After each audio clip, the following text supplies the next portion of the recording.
Kidderminster Harriers fans podcast, and yesterday this. And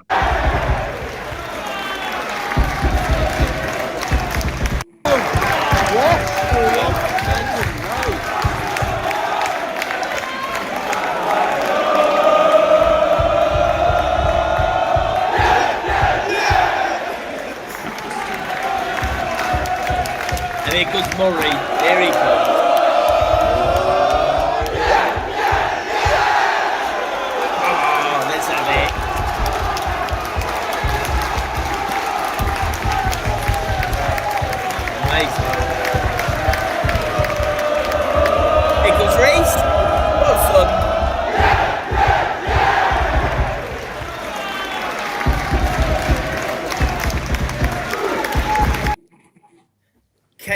Sarah, whatever will be.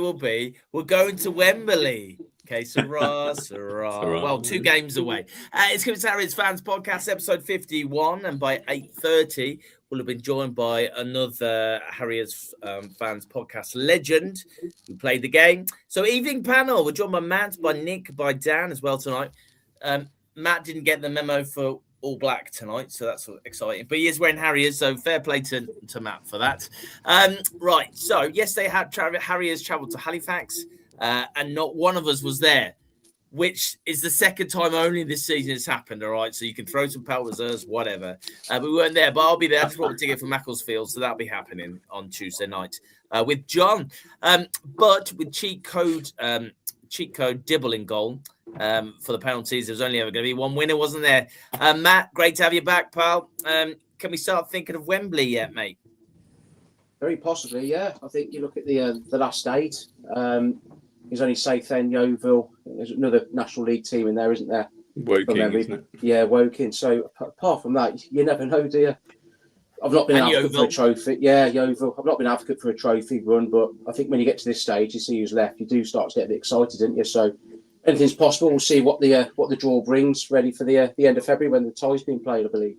It's funny because the teams that win, they're like, well, let's get excited about it. Let's do it. And the teams that lose, they're all like, we'll just concentrate on the league anyway. Do you know? Right. So a friend, Alfie Wallstrom, he put this together. So these are the teams, right? And he just randomly threw some matches together. So what do you reckon to that one then? Kiddie Wheelston?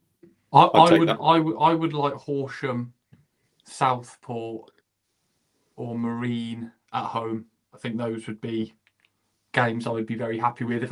In terms of avoiding games, I wouldn't fancy Southend away. No, probably wouldn't fancy Marine away, given our form there over the last couple of seasons. And So I would say I want to avoid Southend or Marine away. Yeah. And ideally, one of the teams I've just mentioned at home would be good. A lot of big teams went out yesterday. A lot of real quality went out at the tournament, and so it has gotten a little bit more exciting. If I'm honest, I'm much more excited now. It only took about 4 rounds. Thanks, Nick, to be back on the boat. Come on, son. Come on, we got this. No, I've not been John Smith style slating the trophy. That's far from it. I think I said that. We were at the time when the run sort of started. I think I actually said that we can't really be picky or choosy at this stage. We need to make sure we've got something going for us, because at that stage it wasn't a bed of roses in terms of the league form. So thankfully it's coincided with a consistent run both in the league, domestically, and obviously in this tournament as well. So fingers crossed we can get through to a semi-final, because we all love an unexpected semi. Oh, hello. There it is. There you are. Oh, wow. Can we get any deeper and lower than that? I don't think so. That's what she said. Right, okay. So when this guy speaks, we listen to what the good doctor said tonight. Yeah, I just saw that comment. That's the best comment of the night. Dr. Stevens just won the podcast tonight. So hang on, we're not even playing a game, but you've won the game that we're not even playing, Dr. Stephen. It's amazing. You get yourself. Well, round of applause, Dr. Stephen. Well, John, he's got lots. John's lawyer will be in touch. Yeah, he's got lots of things going on, man. Lots of things going on. I don't know. Definitely don't want Yeovil away. Definitely don't want Horsham away. Someone actually mentioned in the comments. Cage FC TV. Woking the final. Is that repeated 95? Oh, yeah. It'd be a classic fixture, a classic non-league fixture. That would be. A part of me wants Southport away in the semi-finals. No. I'm just obsessed all season with redemption in some form. And I don't think we're going to win the league at South Shields at home. So Southport away to make us Wembley would be would probably just about scratch the itch that's been there since was at the end of April last year. Gary Martin says Southport in the final, though, Nick.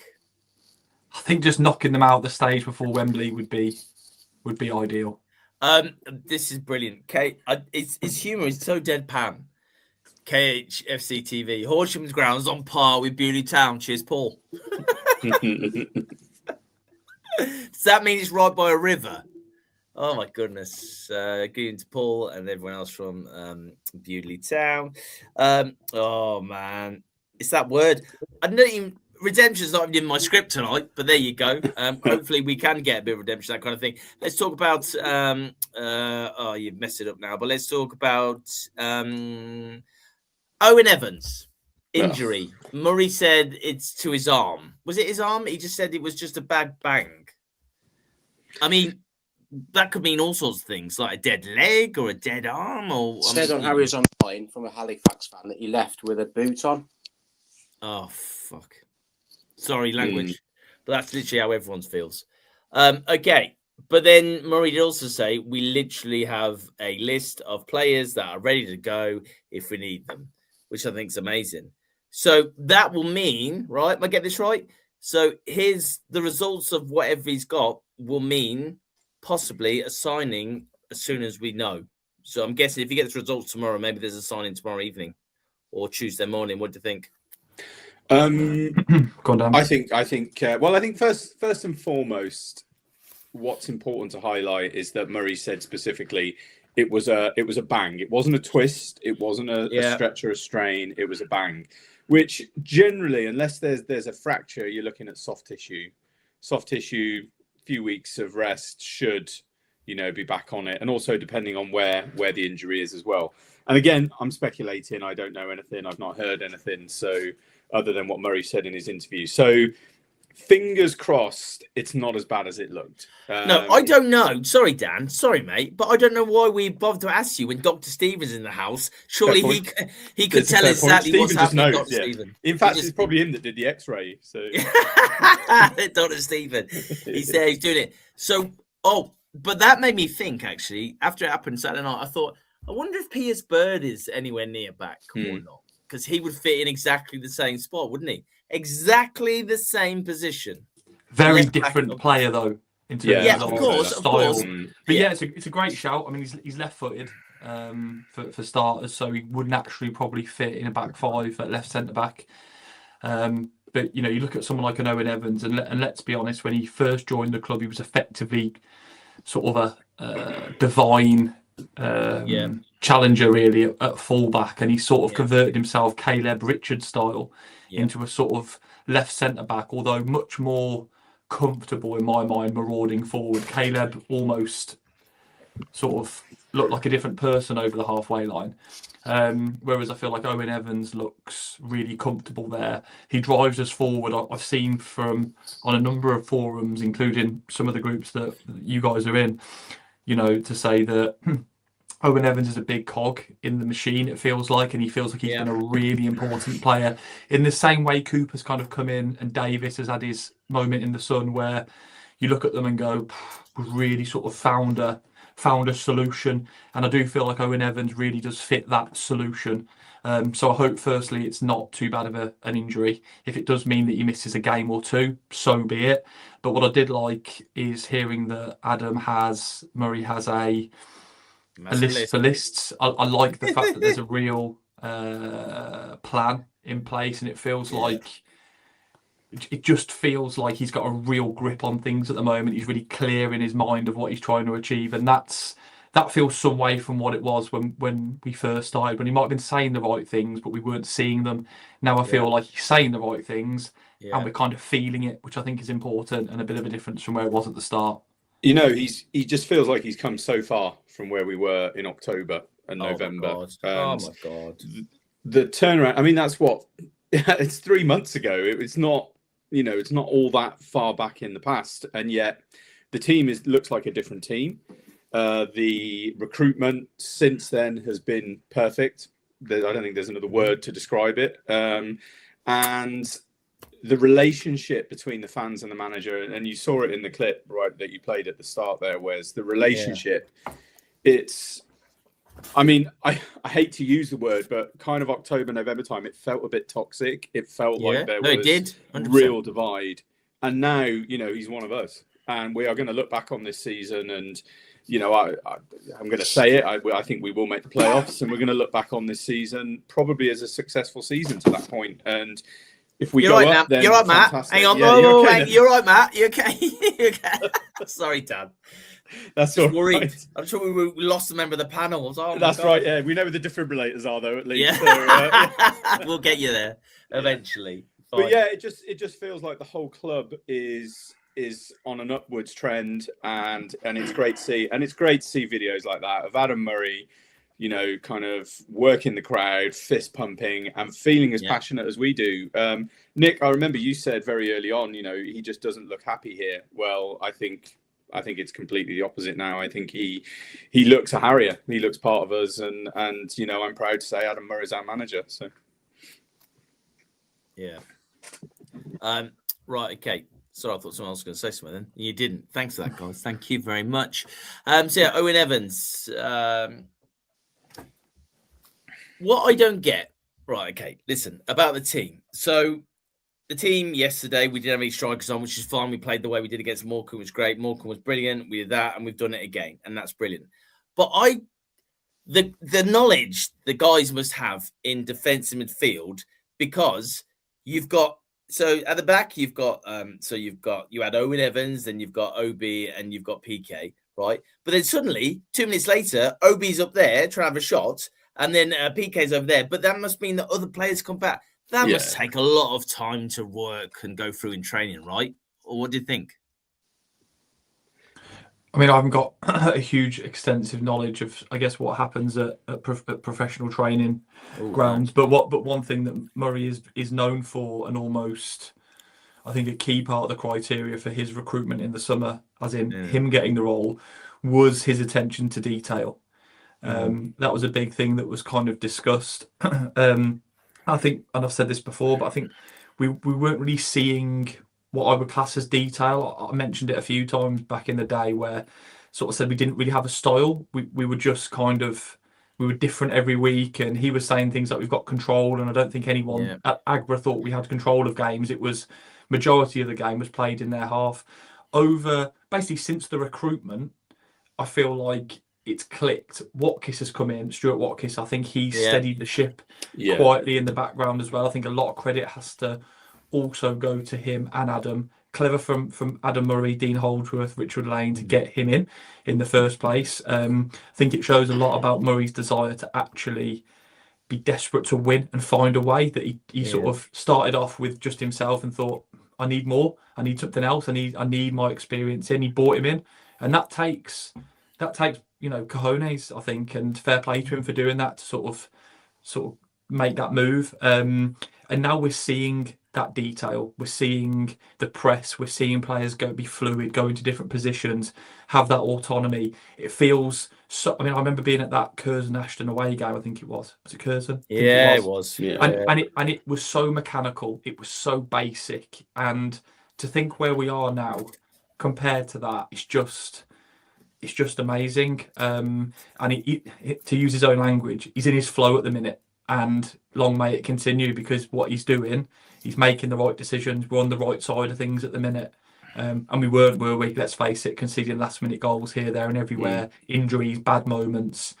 He's got it going at the minute. So we've got to just keep this magic dust around Agbra. Yeah, do you know what? We mentioned this about how he's fought back. We do it every week. I just think we should stop mentioning that now, because we know how crap it was. We know how good it is now, and we're there. And boom, let's just crack on and go forward. There's no back now. Let's go forward and look at the comments. KHFC TV says, my worry, if we do reach the final, is that 5 of our team are cup tied. By the way, Seb Thompson, when he left on loan, that means he must have played for Leamington in the FA Trophy. And whose idea was that to not cancel that in his contract? Someone that doesn't think he's really part of the trophy run. Yeah. Could have done with them yesterday, apparently. But there you go.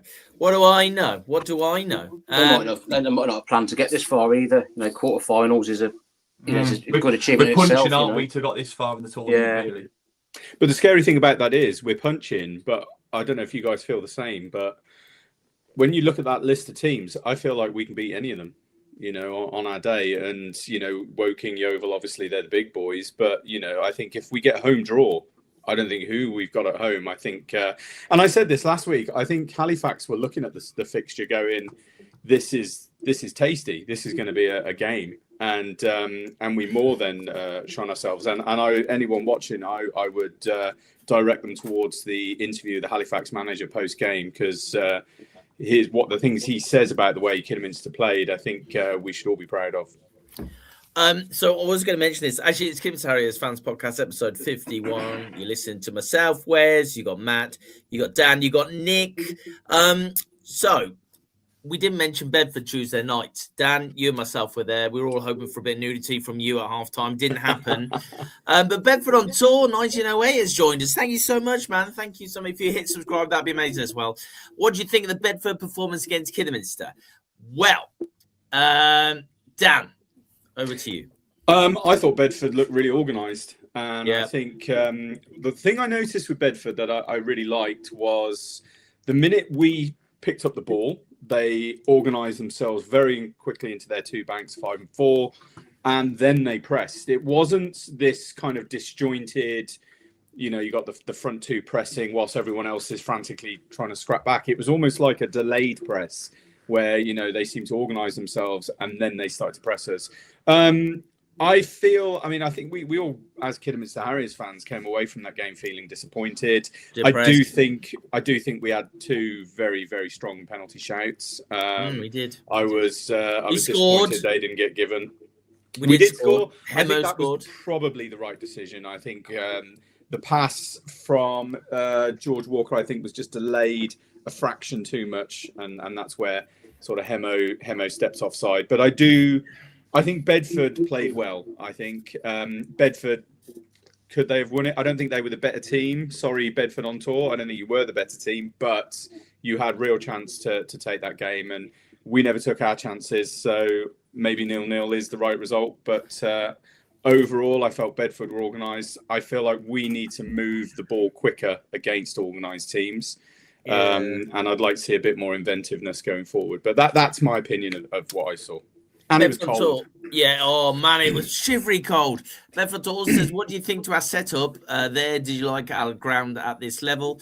Do you know what I'm going to say? I'm going to say the car park's absolutely shocking. But then I was told you'd have to pay council tax or something by one of the stewards. I was like, okay, fair enough, but it's terrible. Absolutely, especially when you're in a mobility scooter, it's awful. The food I had gave me the shits the next day, which was nice. The burger was lovely. Not a lot going. Do you know what? It was great. When you came off the road where I came, because I came down the A1, and then when you came, you went off, and then you literally saw the ground down the side, and that was really cool. I love that. That was brilliant. But then I got there, it wasn't as brilliant. Wes enjoyed the Bedford burger. Wes did not enjoy the Bedford burger. I'd say it's National League North. Probably you get away with that now. What do you need seating wise for National League? Does anyone know? I don't know. I don't know the ground requirements. Rugby have been okay with theirs, haven't they? So yeah, and Oxford went up. Went up with theirs. I'd say Bedford's probably better than Oxford, if not on par. Those are 2 kind of bars, I suppose. For the you're okay. No disrespect to them. Yeah, just improve. It certainly looks a lot better than it did when I played there. What was that? 12 years ago, maybe 15 years ago, something like that. It was a long time ago anyway when I played there and scored my infamous goal against Bedford Town Reserves. His infamous naked goal. Gents, with Bedford, I think we were obviously due a poor performance. We've been flying really since November. But do you think that the absence of Davis had such an effect, given how he's been marauding forward, how he's experienced, how he can hold that midfield together and look after the ball? Do you think he was that much of a miss that affected performances? I thought there was a few lethargic performances there anyway. There's a couple that could do with maybe a rest. But do you think Davis? I thought Davis was a huge miss for us, particularly midfield. We couldn't really control the midfield in there. So Riley came on, and Riley was in his place actually from the start. And Riley did that Riley thing where he got a foul on him. The ref said play on. So Riley didn't like that and went and fouled the guy and got a yellow card. And then that was in the first half. And it was like, what are you doing? But no one really got into that game at all. I'm not just saying him, not picking him out, but no one really got into the game, which is such a shame. If we'd have got one, I think we'd have got a few more. But yeah. KHFC TV, it's your show, mate. Isn't there a statue of you there, Dan? I'm sure. Maybe. I'm not so sure. No, I mean I was frozen like a statue, but I wouldn't say it was cold. It was so cold. It was so cold. Yeah. I was just going to say I'll be knocking around Bedford this coming week as well. I'm off to watch a friend, Luke, who's playing. I'll get the venue. I can't remember it is, but he's playing an Oasis live set. So Bedford on tour. Well, I'll let you know where it is. Come on down. Come and have a beer with us. What, are you inviting everyone? And are you? Yeah, everyone. I mean, come on, lads. Why not? It'd be a good night. Me lager. Matt lager. Yeah. Where's lager sometimes cider, so different drinks for different needs. Just before we close on Bedford, I thought, despite the fact they missed their key chances, which to be fair probably doesn't back up what I'm going to say, they did look quite dangerous in forward areas. I can see how Marsh, etc., has scored a few goals. They did look quite. I mean, we certainly helped them at times in that department, but they did look like they had a little bit of pace, a little bit of nous up front, and they did look quite dangerous and potent, I thought. Appreciate they weren't, what's the word, ruthless on the night, but I can see how they do create chances and score goals. They look quite a dynamic team going forward, I would say. And actually, on the balance of play, they probably carved out or were given the better proper chances in the game. I think if there was one thing, again, I watched it on DAZN, it looked like we didn't really create huge, clear-cut chances. And then the half chances were just not on the front foot. You know, I think someone had a shot and Walker, I think it was Hemo, and then Walker was on his heels with the rebound, just wasn't expecting the keeper to parry it first half. Morgs has had one where I feel like he's just not connected properly with a header. Yeah. Obi on another day, you know, he heads one and it goes the opposite direction, which is so uncharacteristic of him. So it just felt bits and pieces for us, didn't really feel sort of clean cut, lots of proper chances. And I know the surface probably didn't help us, but like Murray said, we just kept clipping balls. And as soon as they bounced, they were gone, and we just didn't seem to adapt to that well enough, quick enough. But ultimately, if we go and get 4 or 6 points in the next 2 games against Macclesfield and Spennymoor, I think we'll probably turn around and say it's a decent game, because we've got some really tough fixtures coming up now and a lot of more travelling to come. Yeah. So Bedford, that's wrapped up now. Back to Halifax yesterday. I've been saying to Joe Folks, as he's been walking around the pitch at the end of the game, I've been saying to him, Joe, you're going to score a goal, mate. You are, but I'm not sure if it's going to be for Harriers. And what did he do? But he scored twice yesterday. Well done. I've still not even seen the goal because it's not been put up yet. But Joe can add striker extraordinaire to his CV of many, many gifts. So is Joe proper going to be on the radar, do you reckon, before the end of the window? Or what do you think? Anyone? Go on, Matt. What do you think on that one? When does the EFL window close? Is it closed now? Would it be in February? It's just a January window, isn't it? No, because Jim White's not done his thing on Sky Sports, has he? He's on TalkSport, isn't he, Jim White? Oh, yeah, but he also does the Sky... What was it? He does the thing on Sky Sports. I'm sure he does. Sky Sports News. If the EFL window closes, obviously... 2nd of February, 7 o'clock. So, yes, we've got till tomorrow night then. So tomorrow! I haven't heard anything apart from that he's been watched a couple of times. I'll be surprised if he goes now, in a way of it being so late, if that makes sense. Because if you get, there's going to be a couple of clubs looking at him if needs be, so it will generate a bidding war, wouldn't it? And obviously, if it's after tomorrow night, then the window, the amount of clubs that can go in for him does get smaller somewhat, and you're looking at some clubs in the National League with some deeper pockets. Yeah. I hope to God he's with us to the end of the season, like with anyone. I think he's instrumental. I think for me so far, he's been my player of the season purely because he's been the only one who's been at it consistently since August, where there's a few others who've come in a bit later, who have gained form a bit later as well. Yeah. I hope to God that we're trying to get him on a longer term deal, like we've done with Devine previously, like we've done with Owen Evans. I think Obi falls into that category as well. I think we need to get him on a longer deal. For sure. And I imagine the club probably are, because they've been proactive in the past and they've been proactive in recent times with Evans. So hopefully that happen.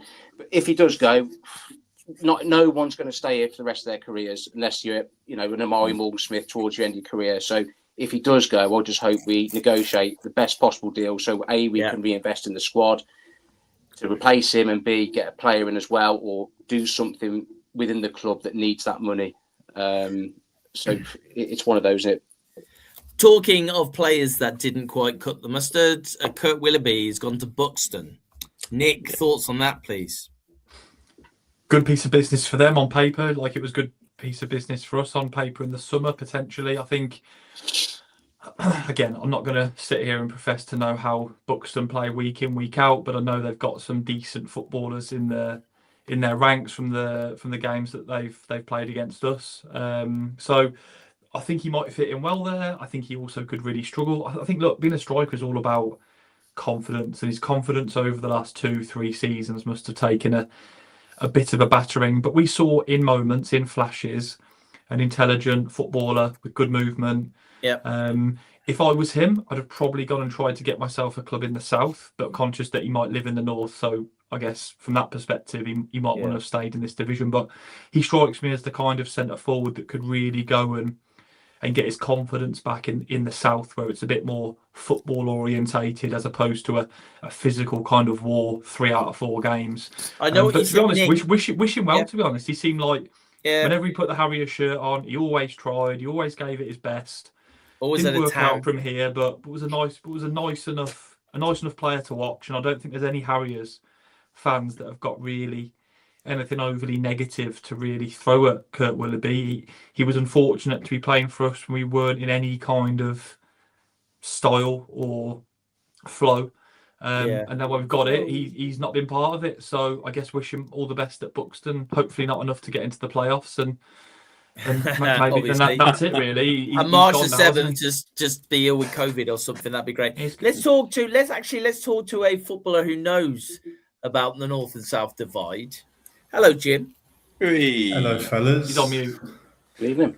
No, he's loud. Are you in an echoey room there, Jim? What's going on? Can you not hear me? Do you want me to? No, we can hear you, Jim. But it sounds like a bit of an echo. It's great. If you've got your guitar out, mate, play us a song. One sec. I think you can't hear us. It's done that thing again. Oh, no, Jim. Oh, no. Am I going to kick Jim out? Jim, if you can hear me, just log out and log back in again. Oh. Is that better? Well, I can hear myself in your thing. Okay. Right. Jim, if you log out and log back in again, there we go. He's done. Do you see what he said then? He said, "I hate Dan, I'm leaving," and then he's just gone. I come and Nick's gone as well. What's going on? Every time they say don't work with They say don't work with kids and animals. StreamYard, yeah, that's another one just to bang in there. So I was just having a nice chat with the guy. Oh, but he couldn't hear anything else either. Let's have a look. So we've got Nick in. Nick, can you hear me? I can hear you now, yeah. Yes. Can you hear me? We've got you, Nick, yeah. We're just waiting for the main man, Jim Kellerman, he's probably, I don't know where he's gone. I think whilst we wait for Jim... Hang on. Can you hear us now, Jim? Is that better? Yeah, it's good. Can you hear us? Yeah. Good stuff. Jim, we were just chatting then about the difference between the North and the South, and because Nick did say earlier, actually, he thought Kurt Willoughby might go to a Southern team rather than a Northern team, just get more time on the ball and stuff. What do you think to that one?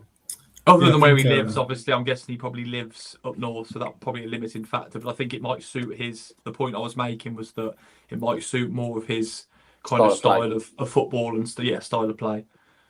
Yeah, I think the South is definitely a bit more academy kind of style. They get the ball down on the floor, whereas I think the North's more of a reflection of the National League. It's like night and day with the Connie South, and I think it shows with the South teams that come up. They tend to struggle when the pitches get a bit bad because they can't keep the ball on the deck. Oh, babies! But yeah. Thank you, Jim, for that. Jim, you've had a bit of a promotion, right? Where are you working now, buddy? Where's your third job? I know, busy man. So I've got in at Wolves now. So I'm with the 13s at the moment, which is good. Learning a lot about coaching. Congratulations, Jim, from everyone here. Thank you. Just never at home now, so it's brilliant. I thought that was the whole point of coming back, was to be at home more. I know. What happened, Jim? I know. Well, my football career kind of spiraled out of control. That's what happened. It's brilliant. Enjoying it. How do you do the 13s then? Obviously, they're at school and stuff. How many nights a week do they do it? So the schedule's Tuesday night, Wednesday night, Thursday all day. They have day release. Friday night, and then a game on Sunday. So wow. So it's a lot, isn't it, really? It's a massive commitment from them, at that age, and the parents especially. But it's brilliant. It's elite. It's just so much riding on it, so I love it. Absolutely. Because it's not for you though, pal. Nothing's riding for Jim K. You know what I mean? Absolutely. No, of course, but it's just nice to. It's nice to kind of relate, really, to it's back when I came into the academy at that kind of age, so I can see what the lads are going through at certain points, which isn't anything to do with football. It might just be nervous about going into an elite environment. We lost Dan. But yeah, we keep losing people. Jim, are you still at Harriers? Yeah, still doing that. Really enjoying it.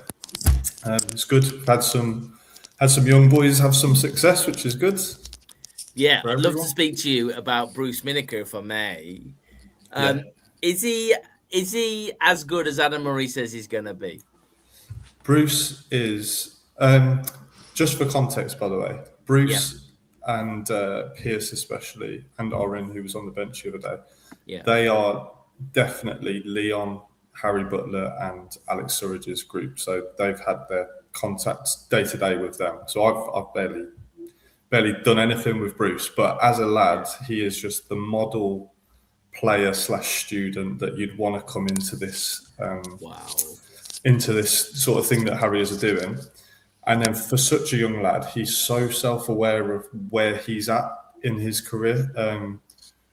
I think a lot of young lads will probably think, I'm miles better than whoever's playing in front, because everyone does. You always think you're much better than what you are, but he's so grounded for such a young age, and his capacity to learn and how willing he is to take on information is really good. So it's all up to him, really, and I think he's definitely got it in him to carry on improving, and he's got a great temperament as well. So it looks good for him, but it's just the start.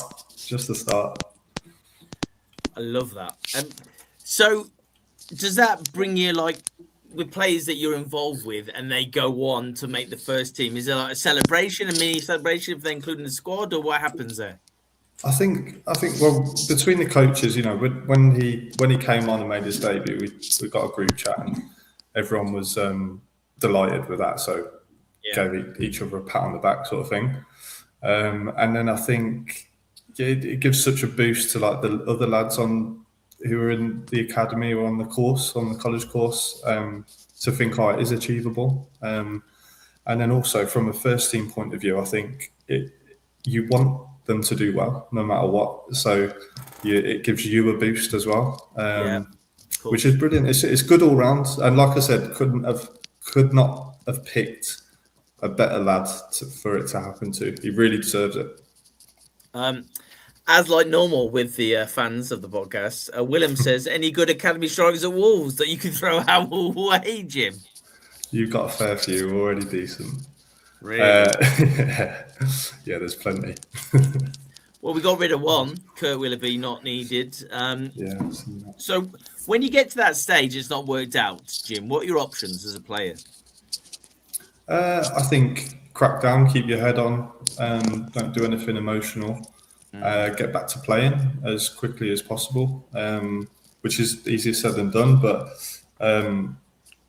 they're all good. Should be a good pro at that age, which I think most people are nowadays. There's no real room for Mavericks anymore because I think everyone's so professional. So yeah, it's just about keeping yourself ticking over and being ready for the next challenge, I think. Ruining the game, that no Mavericks, absolutely not. Paul Curtis has said, you still at Hales Owen, Jim? There's no question mark, but I guess that is a question mark. Yeah, still at Hales Owen. Been on the bench the last two. They lost yesterday, obviously, because you're on the bench. Lost all because of me. Lost yesterday. Yeah, but we've been okay. We've been okay. Look, I think we're underachieving, if I'm being honest, with the squad we've got. We were third on Saturday. I think we've gone down to fifth now because it's quite tight. There's a bigger gap between second and first. So yeah, it's one of them really where we just got to be in the right bit of form come the playoffs, which I think we will be. So yeah. Yeah, that's what Russ said to me back in August, I think it was. Yeah, on my birthday when I saw you. Russ said we're literally a striker away. I don't know if you got a striker, but Cowley seems to have scored about 1 million goals. Yeah, he's banging them in. He's absolutely banging them in. Is he? Yeah, we don't want to talk about him because he's not ours, so it's fine. But thank you so much for joining us, Jim. Jim, I'd love it if I could get everyone's opinion on this. But these are our February fixtures, guys. I'm going Tuesday night to Macclesfield. And I'll be spending more as well. What's the thoughts? Any teams there, Jim, that you see and think that might be an issue? Can you see the screen? Yeah, I can still see. There? No, I mean there's no easy games in this league, but they're all winnable games, absolutely. And I think that since I've last been on. Yeah, the teams turned the corner, haven't they? They've started doing well. It was a great result on Saturday. Yes, you probably already covered it, but they've definitely turned the corner. So I think other teams will be fearing Kiddie really more than Kiddie should be fearing anyone else. So it could be a great month. There's a lot of games, isn't there? 6, 7. Is it 4 away and 3 home? 4 away. And the Chorley game won't be on because that's when the trophy game will be. Man! Oh no! Oh, my wife's. Oh no! I'm missing that. Oh, for feck's sake! That means I missed that game because the wife's in Tenerife. Oh, you do some travelling, don't you? Where's Barbados, Tenerife? Thank you, Matt, for that. Yes, she's right. Go away. That's what you're saying. Well done. Yeah. Damn it! We've got to get to the semi-finals now. Then, if that's the case, bloody hell, unbelievable. That's so annoying. Oh, that annoys me. Right, so Southport at home, got to beat Southport. You're right, Jim. I see. I don't. It's not me being cocky. I don't feel I will steamroll everyone. I just think that we're probably one of the best teams in the league. So I see us winning all of those games, if not, a few. Yeah. So Nick, any highlights you think? Any issues there? I personally think the next week are 2 very difficult games. I think the Darlington game away is a difficult game. I think Merthyr is a big game. Tuesday night under the lights, they've obviously lost their star man. They're now starting to tail off a little with a couple of defeats, but they will still be a live test. You've got to hope Macclesfield have got their eyes on their FA Cup 4th round, 5th round, 4th round, 5th round, 4th round. fixture against Brentford, I think it is. So Macclesfield is a tough test. Start the season, you see that fixture and think that's going to be difficult, and I think it will be a tough one. If we can come through that unscathed, Spennymoor long trip, hopefully prepare properly. Merthyr's going to be a great game because they just come to play. Tuesday night under the lights, I think that's going to be a really good value. That's going to be a really good value for money game that hopefully we're on the right side of. I think Darlow away is a tough one, and then Southport at home, Marine at home, Alfreton at home. You've got to be looking at 9 points in those three. Alfreton are struggling, Marine are up and down and not so good away. Southport speak for themselves; they're having a better season, but I think we can see them off. But I think those first four are danger fixtures, and I think we've got to navigate them carefully. That's on the back of a lot of travel as well. I mean, we've been, there's Bedford and then up to Halifax and now to Macclesfield. So there's going to be a lot of travel in those legs as well. So I think the Macclesfield in particular is a real banana skin. That's going to be a tough game. You just got to hope the boys are still sort of buzzing off Saturday's win. They will be. You just got to hope the adrenaline is used in a good way, not that it's sort of fatigued them a bit. Sometimes when you're in that sort of high state, and then it's like, oh, okay, Macclesfield away, not exactly easy. But yeah, let's see how we get on. Fingers crossed. There's a few people to come back into the squad from yesterday as well, wasn't there? Yeah, we had players missing. It was amazing, really, when you think about the lads that didn't play. But hopefully, getting everybody back in for Macclesfield, albeit we don't know about Owen Evans. Let's see on that one. He's a big miss if he's out, but we've got some real quality in that squad now, and momentum, and belief, and a style of play that's good to watch. So, fingers crossed. Jim, I was going to say, as a player, when you see you got 3 games in a week, how does that affect things? You plan your week definitely a bit more, I think. Making sure you're eating the right things, sleeping when you can properly. Football takes more of a focus than in your life, I think, than it probably usually does. But I think at this time of year, I mean, performances don't really matter. It's you win sticky little 1-0s, no one, and forget about it within 2 weeks. And it was a horrible game, but it's points on the board. It is a bit of a, now that I've properly looked at it, it is a bit of it's a tough month. But it's a good month. It's a good month because you come through this. If you come through this with 16 points, it's a good return, I think. Someone said Darlington pitch is not great. I don't know if it was in the comments or not, but someone said the Darlington pitch isn't brilliant. But there you go. Paul Curtis, looking at the Darlington pitch, it's going to be very tough. I love that. Although I did see a picture of the Scunthorpe pitch, and honestly, it was awful. I watched the highlights. Like a beach. Oh, it was a beach on the. Oh, I know, really, man. What? They actually won the game as well. But yeah, it's a proper mess, that Scunthorpe pitch, which really surprised me. I couldn't believe it when I saw it. Horsham gone through, man. We don't want to play them away. No thanks. No, it doesn't matter actually to me because I'm not even there. So there you go. Terrible to find that out when you're on there. Could have 4 home games, says Dr. Stephen. I'm not sure what that is.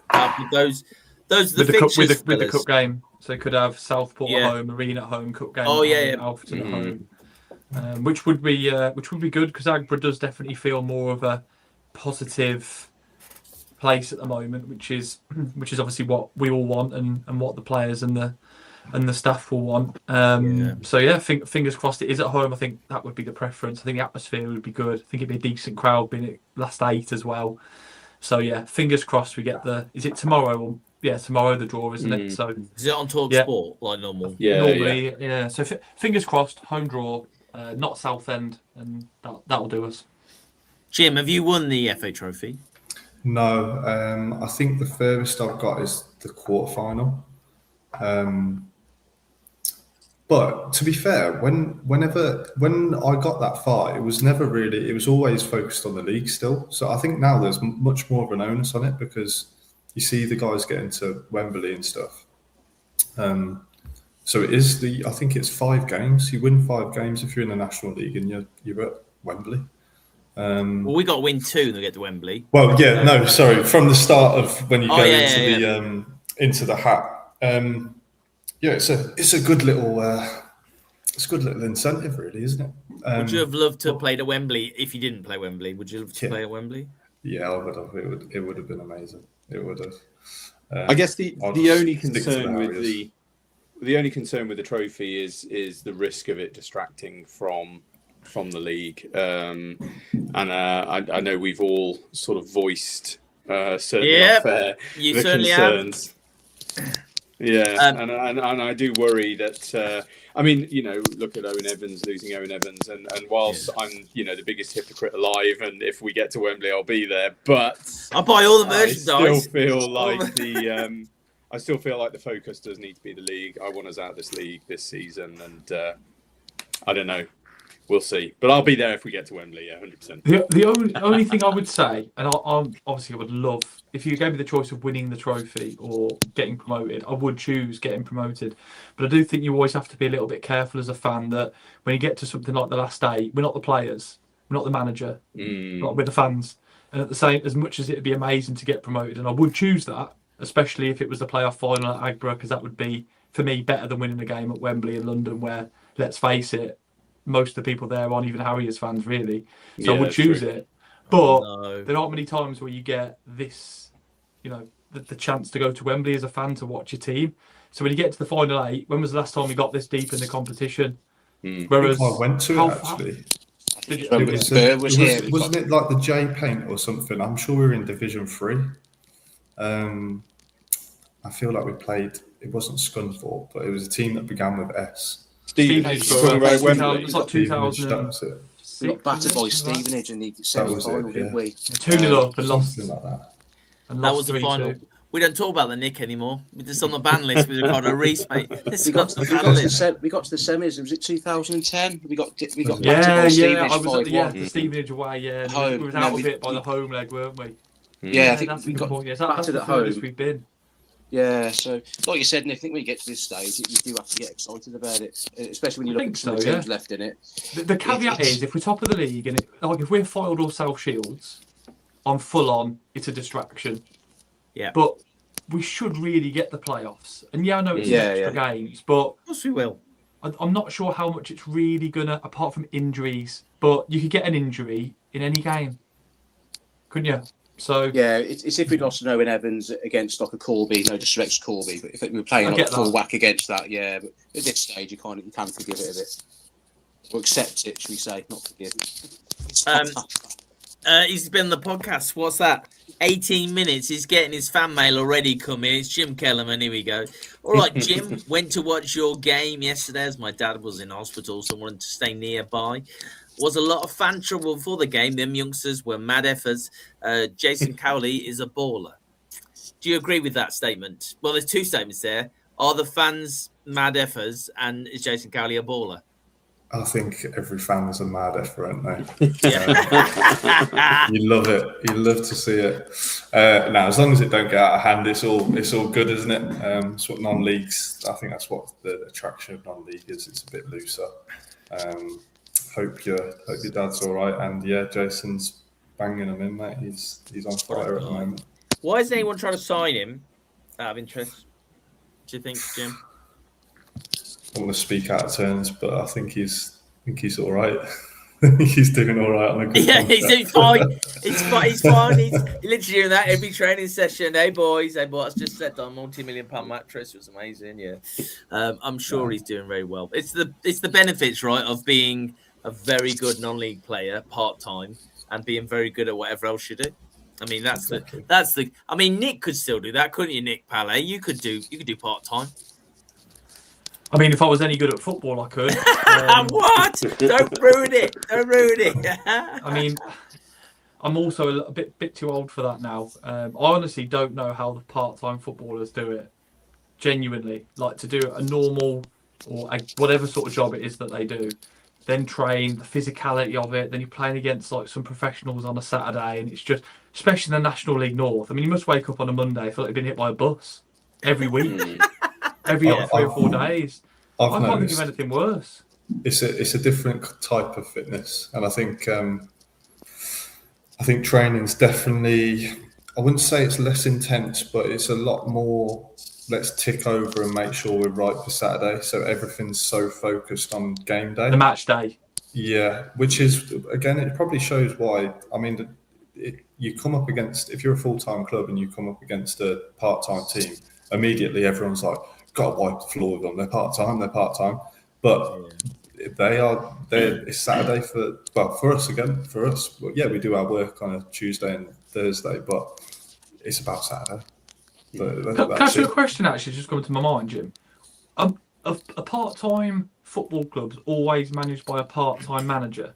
So I know the players are part-time, but is also the manager always? I know it sounds like a bit of a stupid question, but is that, or sometimes the manager's full-time and the player's part-time? Yeah, I don't know is the answer to that, but I mean, obviously Russ is there when we're there all the time. The stuff that goes on probably on a Monday, Wednesday, and Friday, Sunday that I don't know about because I'm not at the club. I mean, he's not there, but I'm sure he's contacting people that he needs to, organising things that he needs to organise. So because football is football is an everyday beast, isn't it? It's not like you can only sign players or watch players on a Tuesday or a Thursday. So I think maybe it's just extra work that the manager has to do. But that's, again, going back to being a player, if you've got to do a normal job and then do your football side as the manager when it's full on, that must be quite difficult. Yeah, I think so. But I think I've noticed, especially going into coaching now, I mean, who would be a manager? Because I'm just coaching, and the amount you go home and think about how's he feeling, why was he like that today, I've got a plan tomorrow session, all of this kind of stuff, dealing with players that are injured, and then travel and all of that. I mean, managers' brains must be absolutely frazzled.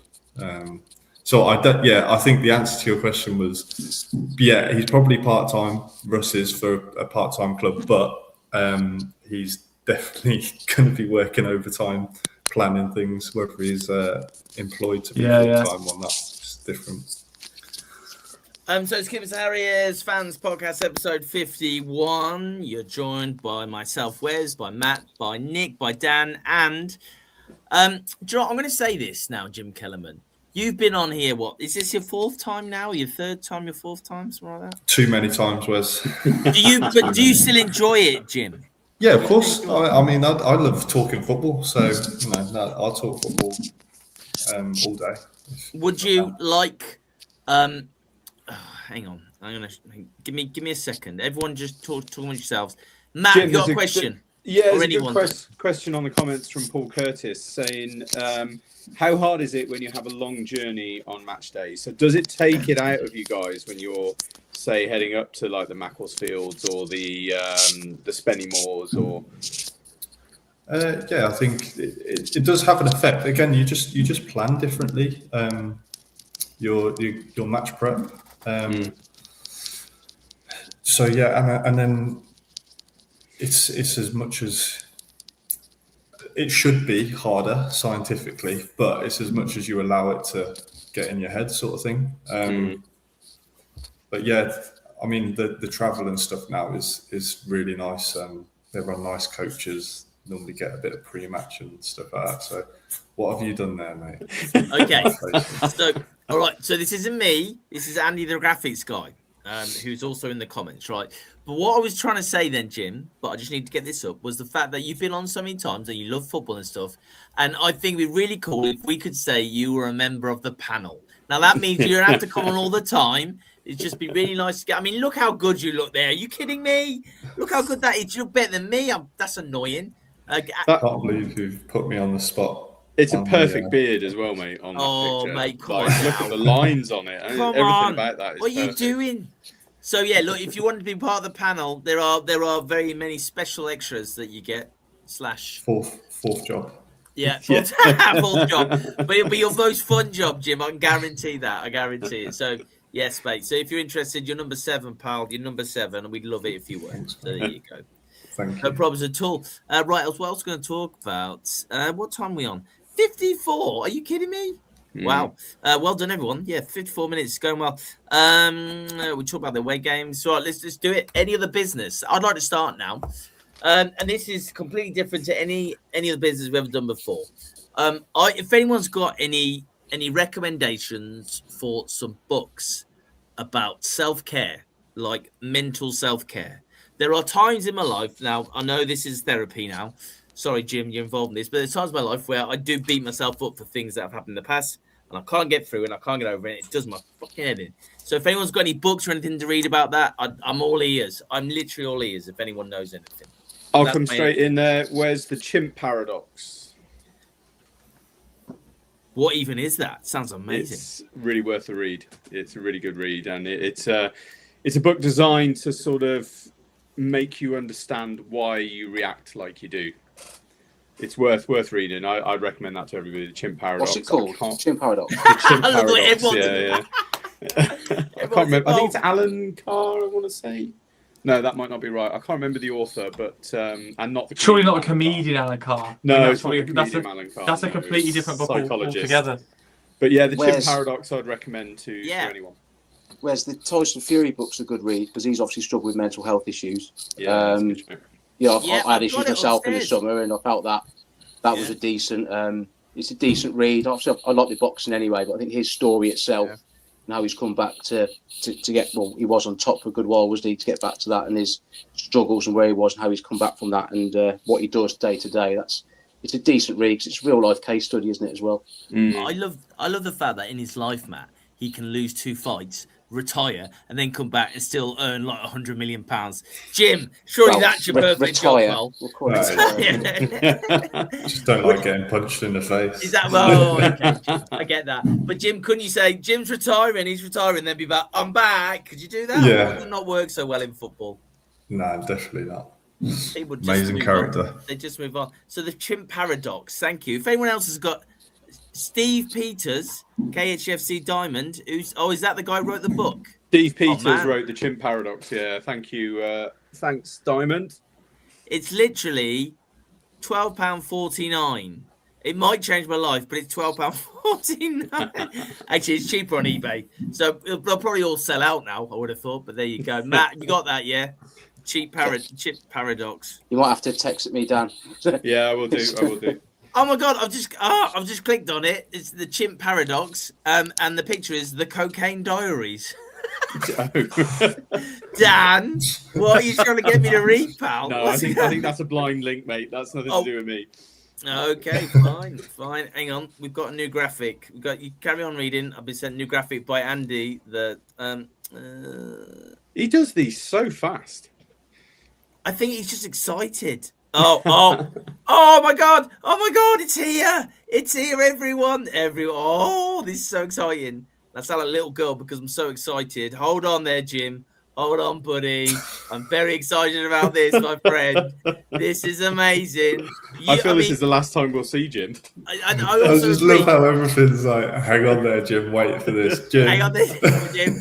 Oh no, because I've got to get the applause ready. You're gonna love this. You've had many signings in your life, Jim. You signed the dotted line many, many times, but have you ever done grief. This one? Yeah!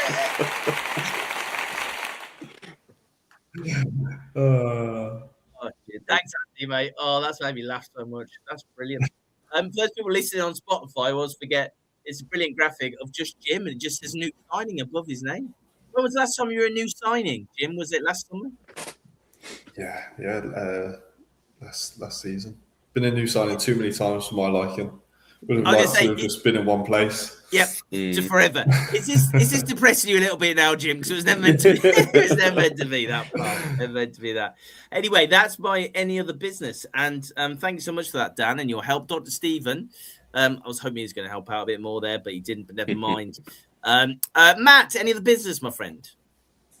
No, but I've got a question for you, Jim, if that's okay. Yeah. As a player, we see a lot of players depart by mutual consent. So it'd be interesting to hear what's the works behind that in terms of how would a player be approached, what sort of deal would be done with that player if they're under contract and all that side of things. Do they normally go and it's kind of contract paid off or a bit paid off, or is it just rip the contract up and walk away with no cost? How would that normally work with a player? I think it just varies so much depending on the situation. I've had it. I can only speak for myself. I've had it once with St Mirren, and then to be honest, when I came to Kiddie last season. So with St Mirren, I kind of bided my time and waited to be asked to come in to leave the club. It was clear that I wasn't wanted and wasn't going to play, but I carried on training and working hard. I didn't want to put a foot wrong and give them an excuse to boot me out the door and I lose 2 years worth of money. So I kind of played a game with that, and they came to me with negotiation to pay a chunk of my remaining contract off. It's never 100%, far from it. But I think it's better as a player. You don't want to be the one initiating that conversation because it just puts you on the back foot. And then, however, when I was at Ebbsfleet last season, I actually initiated the conversation because I wanted to come home, and fortunately, Kiddie wanted me on loan. So it was a win-win really. I could stay on the money that I was on, and I think Kidderminster paid a percentage of my wages, and Ebbsfleet continued to pay the rest. So there's loads of different avenues. Like I say, it just depends on the situation. I think at St Mirren, to be honest with you, if my missus had actually moved up and quit her job, so she'd got a job up in Scotland, and it was about 2 months after she'd moved up that I was made aware that I was going to go. If she hadn't moved up, I probably, at the point I was in my career, I probably would have just asked to leave, and I wouldn't have cared about my contract because I would have just wanted to play. But because of the other circumstances, I couldn't. I wasn't in a position where I could just walk away empty-handed. So yeah, it varies so much, mate. Everyone's situation is different. Cheers, Jed. Thank you. Great question, Matt. Have you got any other business? I haven't, no. Let's go to Dan. Any other business, mate? So I did promise the good people of Bedford where the gig's going to be, and it's the Smiths Arms in Kempston, 7 p.m. start. That's Luke Fataruso doing acoustic Oasis covers. This can be good fun. I think any other business, get my words out, I touched on it earlier. If anyone's got 5 minutes, go and check out the interview with the Halifax manager on YouTube. It's a really good listen, and I think it really certainly indicated to me the condition that our club is in and how good things are at the moment at Kidderminster and how well we're playing. So I would say definitely go and check that out. And that's it from me. That's all I've got. Thank you so much, Dan. You did also promise the people... Nick, back me up with this, mate, yeah? Because Dan did also promise nudity at Bedford, didn't he, Nick? Am I dreaming that? What Dan promises and what he delivers are two different things. And on this particular subject, I'm grateful. Yeah. Yeah, I mean, let's be honest about it. Firstly, it was freezing cold. So the picture that that was done of me running away where the nether regions were well hidden, that's probably very accurate of how it had I run on the pitch, minus the women following me. And secondly, I don't want to be banned from every single non-league club ground in the country. So I think keeping my clothes on and keeping my tackle where it's supposed to be was definitely the right choice. And also his wife and kids are going to see those, so... Yeah. Indeed. Well, the kid is still not born yet. No, not yet. But theoretically, though. Jim, the internet lives on forever, Wes. Yes, it's true. It does. Once it's out there, Jim, out there. Yeah, but listen, stop talking. Jim does not know about the nudity story about Bedford. Who wants to explain it to Jim? Because Jim needs to know, because otherwise he's not part of the 7, is he? So, anyone want to explain it to Jim? Nick? I'm happy to not be part of the 7 if we're... No, you are not. No, you are not. You need to know. Basically, I'll explain it. I'll explain it. So, Jim, basically, in my playing days, many years ago, I lived in Bedford when I was training as a physiologist, and I played for a team called Cranfield United, which are a Bedfordshire team. And we had a game against Bedford Town Reserves. And I, at the time, I'd actually had a couple of fairly serious head injuries. I'd had 2 concussions in very quick succession. And because of that, I was sort of pulled back for the rest of the season onto the bench. And then we just happened to be this game, and Roger Burr was the manager. And he just turned to me and he said, "You fancy a run?" And I was like, "Oh, yeah." So, I've got my kit off. I'd been listed as a sub, and that is my strip, not my actual kit. And then it just so happened at the end of the game that a chance came up where the ball, I just ran down the middle, the ball was pulled back to me, and I put it away. And probably, I think one of 2 goals I scored for Cranfield United. And so in the podcast last week, I just mentioned that the only way I'm going to get onto the pitch at Bedford to recreate the goal is if I take my clothes off. And I meant that I'd only get on as a streaker, is what I meant. But of course, it's been blown out of proportion. He horrified Nick. How it goes. Nick was like that. And honestly, it was terrible. It was terrible. So that's the story behind the nudity, and long may it never, ever fruition, ever. So, any other business, Nick, please? To be honest, no. Oh, I don't have anything to say, which I know is. You look tired. Are you okay, babes? You look tired. Mate, my Sundays are. Thank you so much for hang on. They are too Thanks much. for coming on. Is it too much doing this, being like the hero of Kidderminster? Is it too much doing that? Is that what you're saying? I mean, those are your words, not mine. Let's go with them.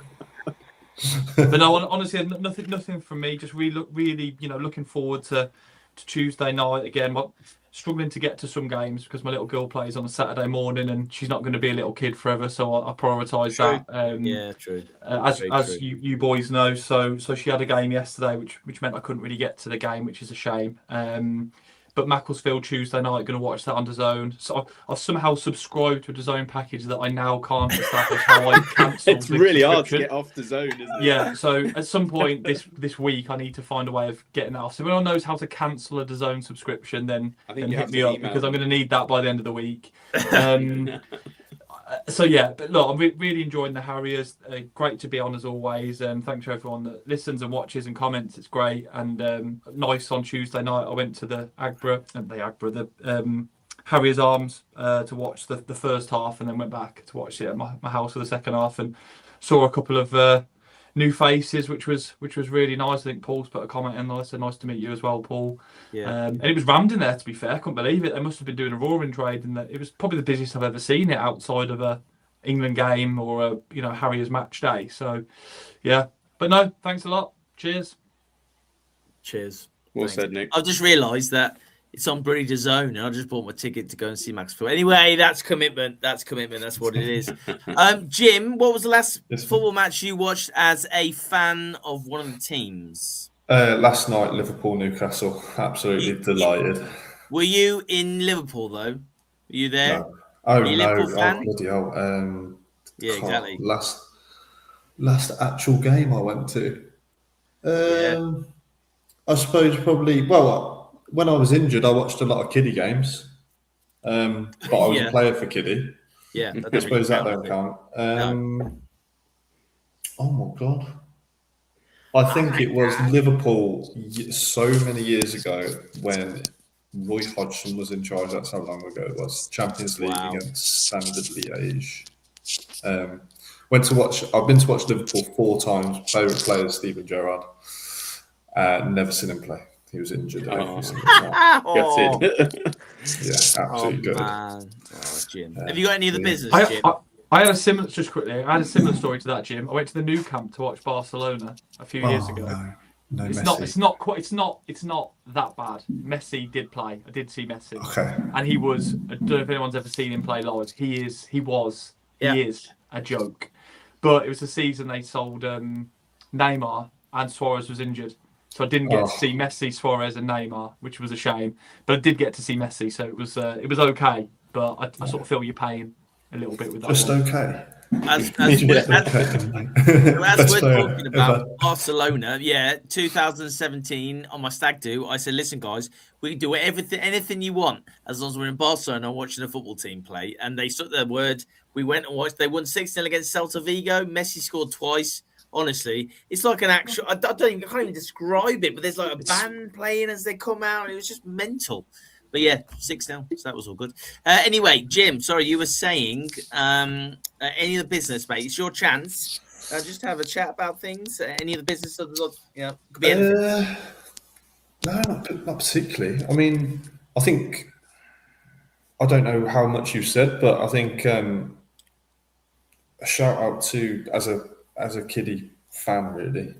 Shout out to the gaffer a little bit. I think because I think he got He was under a lot of fire, wasn't he? Yeah, he was. To spin this the way he spun it, and I think he's kind of took a backward step in terms of his beliefs for the benefit of the team and the club, which is a big deal, really. I mean, what do you mean? Obviously, it's a different level, but Ruben Amorim at Man United, everyone was like, "Oh, he's gone to a back four finally," and they started playing well. Yeah. And then he got 2 players back and went back to a back 5, and then he was sacked.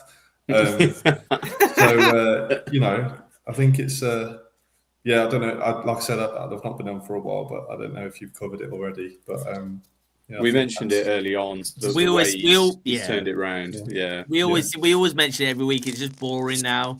Oh, sorry. No. It's not from you, Jim. Whatever you say, mate, is amazing. Thank you so much for the new sign. I think on a serious note, though, I appreciate that it has been discussed, but at the same time, I don't think there's been many times in my Harriers fanship where this level of turnaround has happened. I know Matt's mentioned it in the past. It really felt sort of final dregs a little bit, and to have pulled it around to the level it's just that he has in that space of time. Yeah, it's just I don't think. Well, I personally didn't see it coming to the level that has happened, and long may it continue. But it isn't normal. I don't think you don't see this kind of thing happen very often. So let's hope it's fate and it's all part of the story of the season, because that would be some story if it was to get us promoted. I think genuinely, he's got the club's interests first, and for a young manager who's this is a tough job to come into, really, Kiddie, for the stature of the club in the league that they're in. Yeah. Like to have that mentality to be like, okay, I've got my way of how I think things should be done, but to also take a step back and go, okay, I need to change things. To maybe he doesn't agree with them, but the fact that he's done it is quite a big deal. So yeah, and like I said, I genuinely believe he wants the club to be a 5-year plan rather than which everyone wants. It's no good us getting promoted and then coming back down again. It's not good for anyone. That was heartbreaking, that, man. Absolutely heartbreaking. Guys, listen, I think we're all done. Anyone in Macclesfield? No, John's going to Macclesfield. He's not out on loan, Dr. Stephen. John is definitely going to be back on next week. There was talk about him moving to Agro Unfiltered, but he squashed that rumour with a what's his name? Oh, Leonardo DiCaprio gif. What was he? Wolf of Wall Street. Wolf of Wall Street, yeah. He's not leaving. I'm not leaving. So that was all good. So thank you so much, everyone who watched. It doesn't matter how long you stayed for. It's just the fact that you were here. Please tell your friends. Please subscribe. Please do all those things that we love you doing, because it just makes it a lot easier. Thank you. Big thank you to our brand new signing. Finally put pen to paper, where we'll get absolutely nothing for his appearance. So thank you, Jim Kellerman. Jim, nice to have him back. His name is Matt, back again. Yes. Hello, Matt. Well done. No nudity on Tuesday, but we still love him so much. And he's also about chimps and stuff, which is amazing. So thank you, Dan. We're all gonna order that book off of eBay right now, which is great. And Nick, well done, pal. Well done, Nick. He fought his way through. Thank you so much, Nick. We'll be back next Sunday night.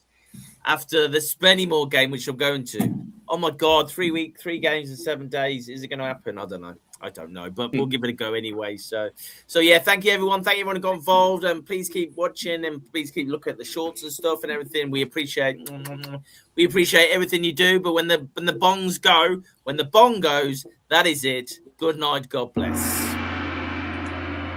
See you later, guys. Bye bye. See you later. See you, boys. Bye, guys. Bye. See ya.